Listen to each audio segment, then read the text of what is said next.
I'm the Rant Meister, and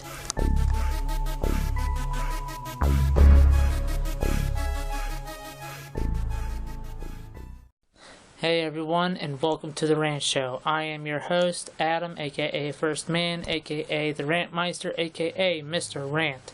Since this is the Rant Show and this is the first episode, I will explain briefly on what this show is about. As it says in the title, I will rant about anything that I've heard people rant about, that I have ranted about before, or things that just tick me off in general. I will also rant about anything dealing with comics, anime, you name it, I will rant about it. The one thing I promise I will not rant about, though, is politics. Why? Because we hear enough in the news, we hear enough at school, at college, wherever you might go, we hear about it. So, we hear about it so much, we probably all get sick of it at one point, so I will not be talking about it. The only time I will be talking about it if it's really, and I mean really important. Otherwise, will not be talking about it, so sorry for all you disappointed out there. Alright, this episode I figured I'd talk about something I have talked about with people before, something that's ticked me off for a while now, and that is dealing with comics. More importantly, first off, with DC Comics.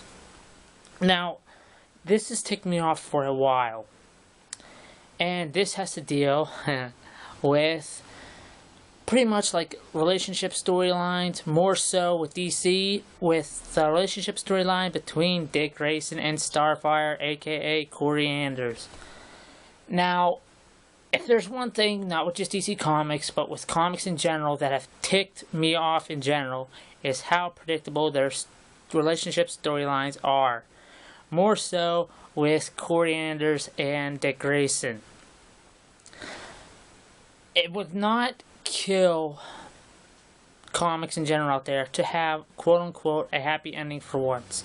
I know most of you out there, or talking to the comic makers now, think that having a happy ending or having someone, get together with the right person is predictable. That to me is just opposite of the fact. Yins are doing so freaking horrible with the relationship storylines now that it is becoming predictable. Yins pair them with the people they shouldn't be pairing them with. Yins are having main comic characters that would do really good with relationship storylines. Yins are sending them off with, I can't even think of the word. Mainly, Yins are doing things. Believe it or not, the way Yins are having the relationship storylines in comics go are becoming really predictable. And I mean, like I said, pairing them off with people they shouldn't be pairing with, having them not stick with one decent half relationship that would make, believe it or not, a half decent storyline. With DC Comics, it's with Dick Grayson and Corey Anders. What Yins are having them do, believe it or not, are ticking not just me, but a lot of other people off. I've been on so many forums, been subscribed to so many forums where people have been ranting, raving, been just screaming at Yins because of what Yins are doing with Corey Anders and with Corey Anders and Nightwing, aka Dick Grayson. What do I mean? Well, let's figure this out here really quick, okay? With earlier on, with the early comics, they almost got married once, but, that got interrupted by Raven. Then, with the Kingdom Come series, Yins have their relationship go smoothly. I believe they do get married, and they have a kid. But soon after they have Marie Grayson, aka Nightstar, what do Yins do? Yins kill off a main character. Yins kill Starfire. And once again, hence, the relationship gets screwed up again. Now, in the New 52 comics, what do Yins do? With Red Hood and the Outlaws, Yins are having her pair with, no offense to all you people that are fans of Roy Harper, Yins are having her pair with one of the worst people you could pair them with. Okay, Yins are having her pair with Roy Harper, which, dealing with DC Comics again, Yins are the person you should be pairing Roy Harper with is Cheshire. I know I'm probably pronouncing her name wrong, but most of you know who I'm talking about. That's who he belongs with. If he's wanted to add a little more drama to the romance storylines, people, yeah, still have Roy Harper's daughter die.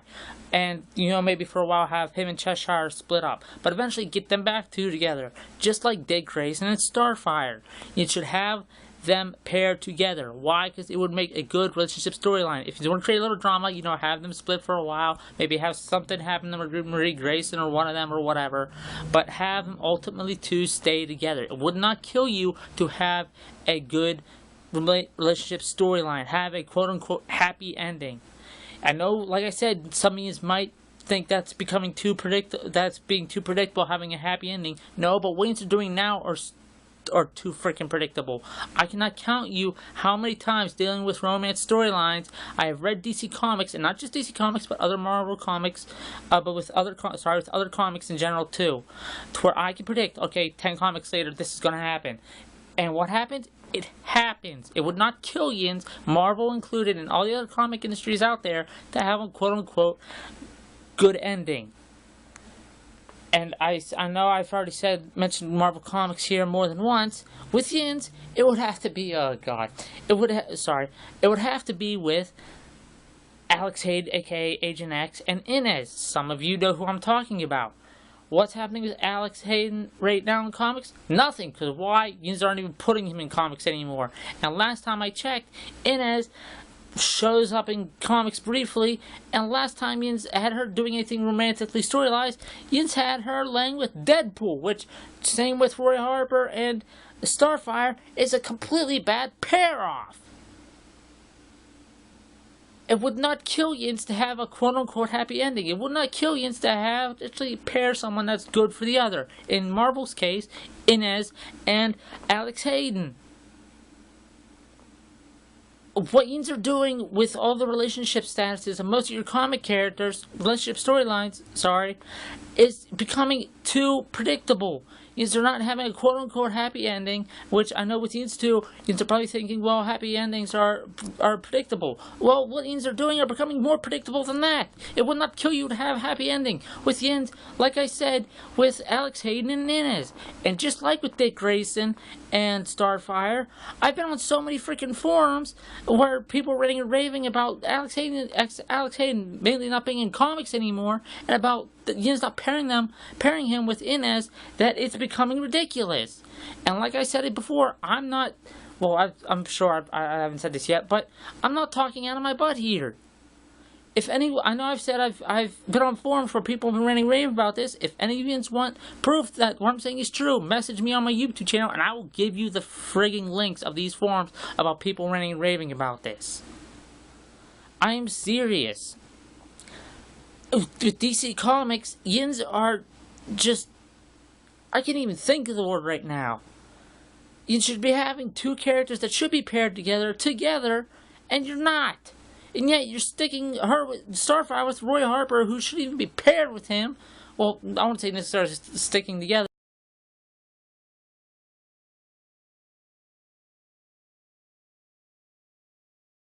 Sorry, I had to take a little breather for all you could tell. My voice was starting to get a little raspy. But where did I leave off? Oh yeah, okay. With Roy Harper and Cheshire, with Roy Harper and Starfire, yins are the worst, just, with New 52 comics, yins are worst, okay, they're just the worst pair ever, plain and simple. And then, once again, with Dick Grayson and being in the New 52 comics, what are yins having him doing? Sorry, but I'm going to put it bluntly, yins are having him pretty much be a freaking gigolo. Plain and simple. In the New 52 comics. And the only person you have hinted at him forming a relationship with again is with Barbara Gordon.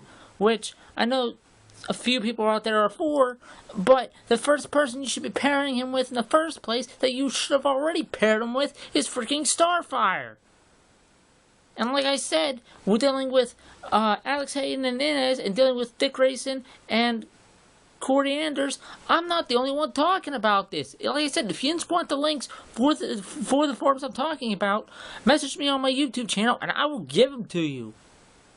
DC Comics, Marvel Comics, and other comic industries out there, they are becoming so freaking predictable with what they're doing with the relationship storylines. It's, as you can probably tell right now, it's getting me ticked off even re-mentioning about it.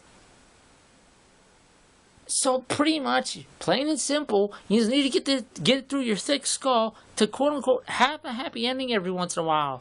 And it would not kill you to have, maybe a few comics from now, have Dick Grayson and Corey Anders meet up again and hit it off and them stick together this time.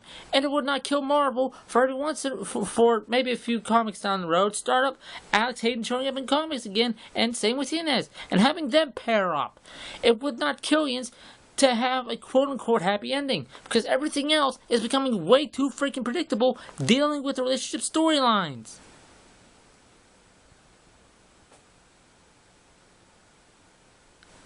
It's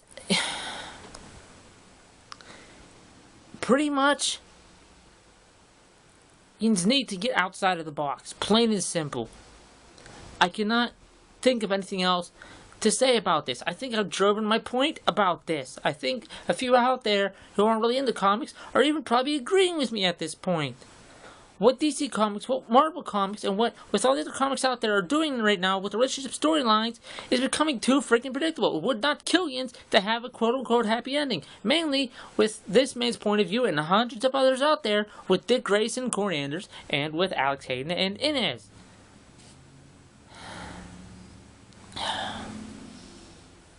Alright, I think I've pretty much driven the point I can with that. There was one other thing real quick I also wanted to talk about on this episode. And that is dealing with something that happened not too long ago. I was on YouTube a couple of days ago, and one of the main genres of music I'm into right now is dubstep. One of my favorite artists right now at the moment is Skrillex, and I was watching his one music video. I believe it was either Rock and Roll or it was Reptile. I'm not sure on which, but I know it was one of them. And you know how with YouTube, you can scroll down and read people's comments. Well, it was more than one comment, and it was more than one comment.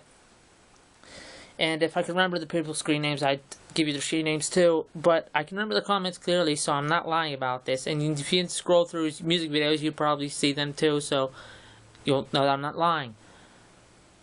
A couple of the comments that people listed below his music video were starting to ranting and raving, saying he was betraying dubstep music because in some of his songs, he's having certain rap artists and other singers being in his music, and some of you were ranting and raving, saying, "Oh, he's betraying dubstep music, having rappers and other singers in there he's switching music genres. He's not a dubstep artist anymore." And I honestly had to shake my head at this. Just because Skrillex and whoever is having, rappers or whoever, it could be a country singer, whoever, in their song, does not mean they're portraying their music genre, okay? If Skrillex wants to have a rap artist in his freaking music, he can have a rap artist. It does not mean he's portraying dubstep music. It's just having a rap artist in dubstep music. Still makes it dubstep music. It doesn't mean he's portraying his music genre. And for anyone who's a fan of maybe the rap artists that are in his music videos or in his or in his songs, it does not mean they're portraying their music genre either. With that hitting on the subject, I also want to bring up something else. One of the biggest rumors going around on a lot of the Hollywood Undead forums, for all you Hollywood Undead fans out there, is one of the biggest rumors going around is Hollywood Undead has been trying to get, other artists and stuff on their CDs, which one of the biggest rumors right now going around is that Lil Wayne might be appearing on one of their new CDs. And a couple of the forums I've been on, which if you want the link for the forums I'm talking about, so I'm not talking out of my butt, want the link so you know what I'm so you know that I'm telling the truth, go to my YouTube channel and I will give them to you. But back on subject, one of the things that they're talking about, one of the things a lot of people are ranting and raving about on these forums, where there's rumors going around that Hollywood Undead might have Lil Wayne on one of their new CDs, is a lot of these are saying, well, that's pretty much BS. If Lil Wayne's on one of their CDs, he is betraying rap music because it's not even Hollywood Undead isn't even quote unquote rap. Some of you are listing Hollywood Undead right now under several genders because they sort of rap in some of their songs and whatnot. But a lot of you have been ranting and raving about Lil Wayne portraying rap music, and some of you have been ranting and raving about Hollywood Undead portraying their music for having a rap star in their music. If they have them, because they haven't yet. It's just a rumor going around, so don't quote unquote quote me on that Lil Wayne showing up on one of their CDs. But it's one of the rumors going around. But he's ranting and raving about, oh, if Lil Wayne appears on one of their CDs, he's portraying.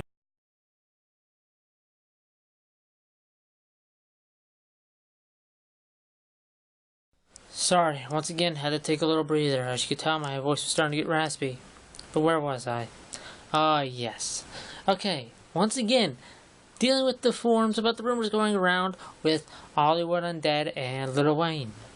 Just because Lil Wayne or whoever might show up on one of Hollywood Undead's next songs, maybe, does not mean they're portraying the music genre they're under. Lil Wayne would not be betraying rap music, and Hollywood Undead would not be betraying rap music they're under. Same with Skrillex. If he decides to have a rap artist or whoever in his songs, does not mean he's betraying dubstep. Skrillex is not betraying dubstep if he has if he has different artists under his gender in one of his songs. Hollywood Undead is not portraying the music genre they're under if they decide to have a rapper or whoever under their songs, and Lil Wayne is not portraying rap if he decides to be in someone else's music. Plain and simple. You just need to take a breather for 5 seconds, calm the heck down, and just enjoy the music, because Lil Wayne, in this man's opinion, is still one of the best rappers out there. Hollywood Undead is an amazing band, and Skrillex is this man's, at the moment, this man's favorite dubstep artist. Skrillex is not, like I said, Skrillex is not portraying dubstep music. If he decides to have a rap artist under his music, Hollywood Undead is not portraying the music genre they're under if they decide to have a different singer in their music, and Lil Wayne's not portraying rap if he decides, even though it's just a rumor going around right now, if he decides to be in whoever's song. Alright? So just take a breather and relax. That's it. I think I've driven the point I can with that. So, every other episode or something like that, I throw just little tidbits of information on that and stuff of that genre. And like this man said already, one of the things I will rant about on the show is anime, and I am also a huge fan of anime. And a lot of the anime shows, a lot of the anime forums I go on and stuff, a lot of people have been asking around if a certain anime TV series or a certain anime movie is on Blu-ray yet, because they've been putting them a lot on Blu-ray now. And one of the anime TV series that a lot of Ians have been asking is on Blu-ray yet. I've tried to search for and see if it was yet. And, well, I found out the answer to that question. So, for all you anime fans out there, check this out.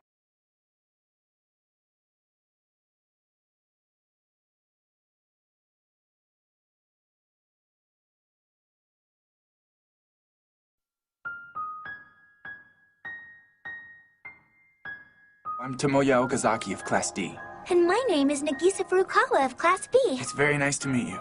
Yes, same here. Tomoya Okazaki. This is the story of a young man on a journey, making new friends, learning who he is, and what he wants to become. Fun things, To find that place happy things. where wishes come true. They'll all eventually change someday, you know. But can you still love this place? Just go and find more.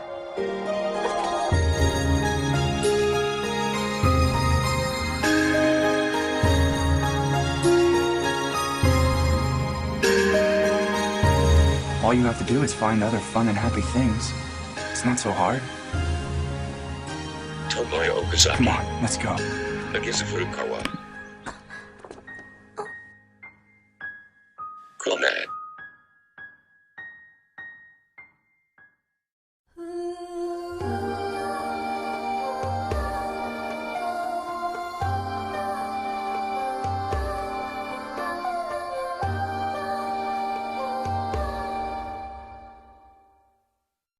That's right. Clannad and Clannad After Story are now on Blu-ray.